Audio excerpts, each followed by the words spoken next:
Good morning. Sugar stores in the body may fuel common lung cancer progression study. So, another topic I'm really interested in here on this channel would also have to do with health. It's something that I've read a decent amount on, read a couple books. I'm not an expert, but I'm very interested. So, anyway, a recent study from researchers at the University of Kentucky has identified glycogen, a stored form of glucose, as a significant factor in the progression of lung adenocarcinoma, a particularly aggressive form of lung cancer. High fat and sugar diet worsens cancer. The findings recently published in Natural Metabolism suggest the heightened levels of glycogen are linked with increased lung adenocarcinoma, tumor aggressiveness, and poor survival rates. Research tested the effects of glycogen in mice and humans.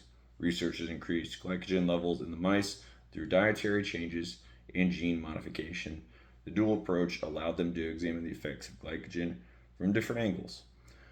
So, while both corn oil and high fructose corn syrup increased glycogen levels in the lungs, after 2 weeks, the mice receiving the mixed diet had much higher glycogen levels in longer glycogen chains in their lungs. So, and then that stuff, it increased, tumors, cancers, etc. It's pretty well understood right now. And just so you know, I'm not a doctor or any of that stuff. It's annoying to have to say all this, but don't listen to me about health advice. I'm not an expert, okay? Go to a doctor. But if you just want to hear what I do for myself, I'm not perfect, but there's things I do. In general, sugar is the primary fuel for cancer. Um, it's very well known, very very well known. This stuff is, and it's not admitted. It's no one wants to talk about it, and there's a lot of things you can do in life to make your life way better off, be way more prepared, be way more effective, way more efficient, right? And a key component is don't mess up your body. It's pretty simple. There's a doctor I listened to, and he had a good metaphor one time. He was a health nutrition type dude, and he said, your body is an amazing machine. It takes care of itself. It repairs itself. It grows bigger, stronger. You can get a massive injury. It'll fix it, right?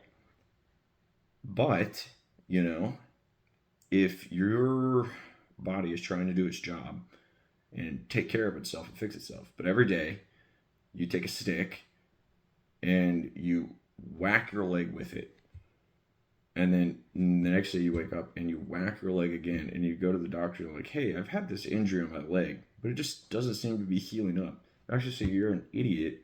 Stop whacking your leg and it'll get better. It's the same with food. If you have like all these health issues and all this stuff, yet again, not a doctor, don't listen to me. This is just for me.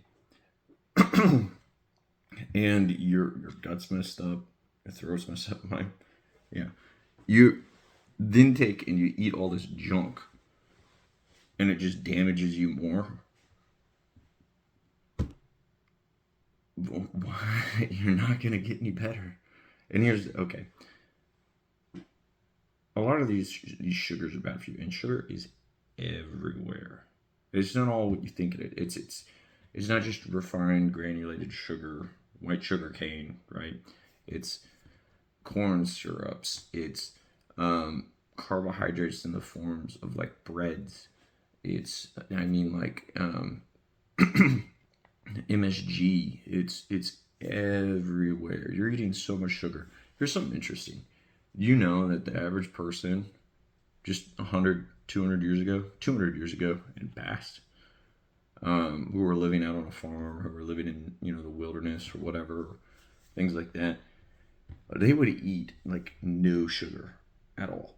Like None. They they said that the average for a year amount of complex carbohydrates or sugars a normal human would eat in a year would be like 50 grams.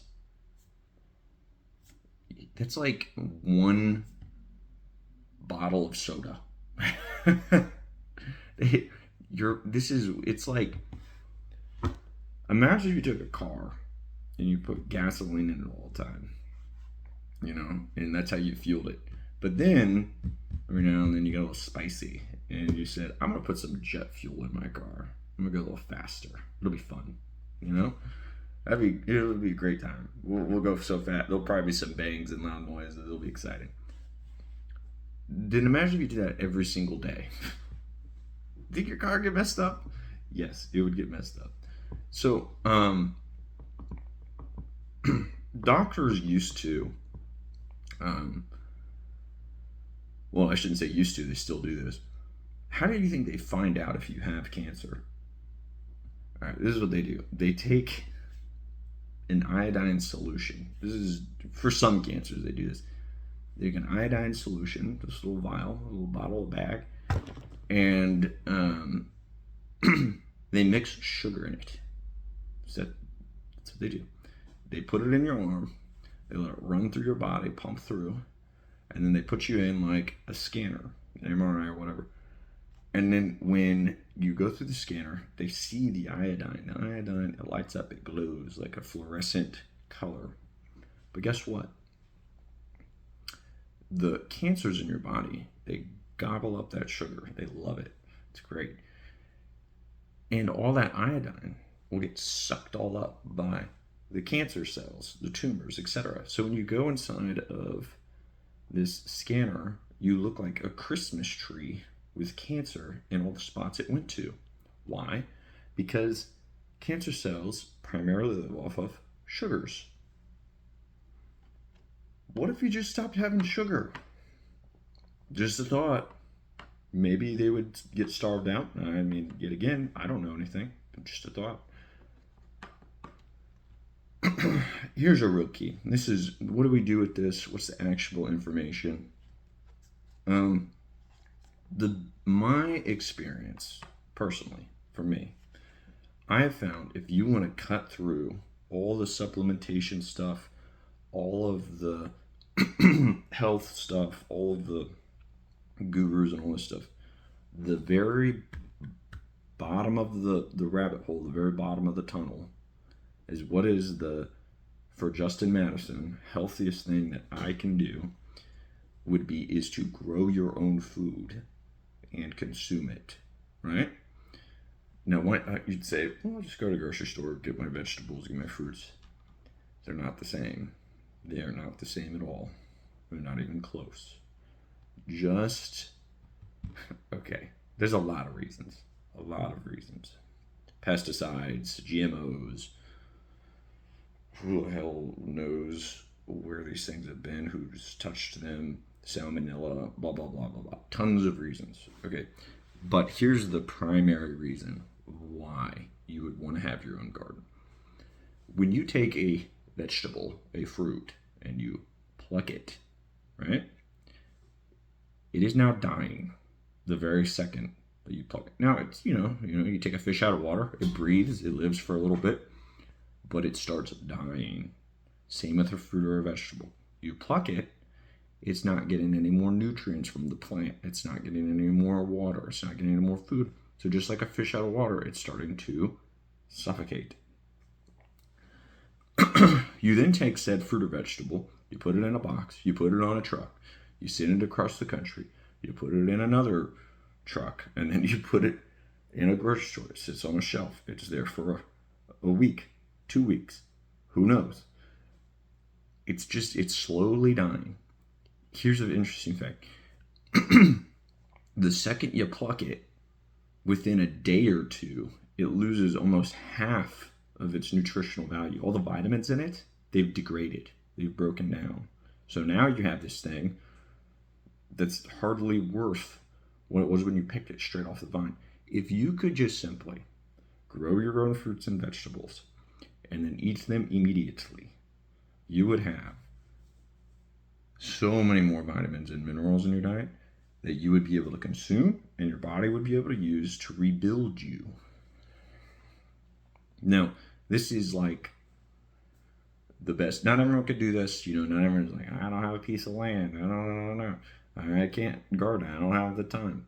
There's some simple stuff you can do. You can get, you know, if you're in an apartment, they have these garden towers. You can plant them. It's like a vertical hydroponic system. It's self-contained. You don't have to worry about weeding and all this other stuff. It's great. This is, in my opinion, one of the best things you can do. And it's fun. I have a garden here. I could show you some videos. But yeah, this is kind of what, you know, you would want to do. And that's really pretty much all I have for today. Just another thing to think about. If you're interested in this topic, then let me know a little more. And we'll see you again later. This is Justin Madison. Have a good day. Like, comment, subscribe. Out.